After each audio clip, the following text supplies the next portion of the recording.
Hello students, I am Himanshu Deka of Faculty of Pharmaceutical Science, Assam Downtown University. Today I am going to talk about one chapter for the BPharm 5th semester Pharmaceutical Jurisprudence. So the topic of today's is Introduction to Drugs and Cosmetics Act 1940. So, Drugs and Cosmetic Act 1940 is an act of the Parliament of India which regulates the import, manufacture and distribution of drugs in India. The related drugs rule was passed in 1945, combining both these two is called Drugs and Cosmetics Act and Rule 1945. The primary objective of the Act is to ensure that the drugs and the cosmetics sold in India are safe, effective, and conform to the state quality standard. So, basically, Drugs and Cosmetics Act is passed in the Parliament of India to control and regulate the drug and cosmetics in India. By the defined provision of the Act, it regulates the import of the defined drug substance that are coming from outside of India, and it according to the Drugs and Cosmetics Act, there are some specific guidelines are given in Schedule M. Like in Schedule M is the GMP guidelines that need to be followed for manufacturing of drugs and cosmetics in a pharmaceutical manufacturing industry.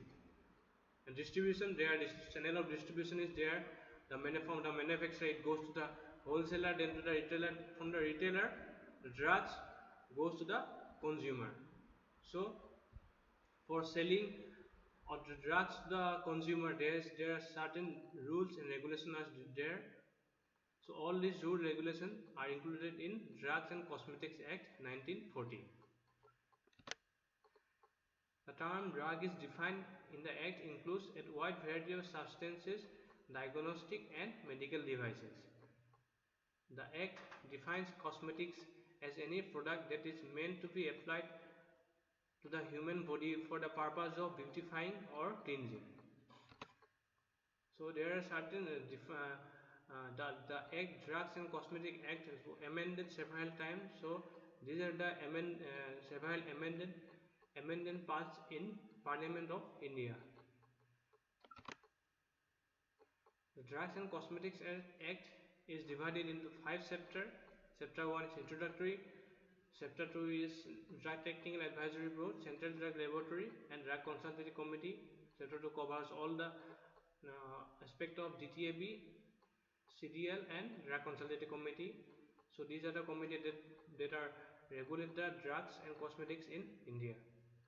Chapter 3 include the import of drugs and cosmetics. Chapter 4 is a manufacturing, sale and distribution of drugs and cosmetics. Chapter 4a is the provisions relating to Ayurvedic, Siddha and Unani drugs. And chapter 5 is miscellaneous. So this is a basic introduction to the Drugs and Cosmetic Act 1940. In the next part, I will discuss the definitions according to the different kind of definitions that is provided in the Act of different drugs, cosmetics, mesh-blended drugs, porous drugs. All the definitions according to the Act I will discuss. Thank you.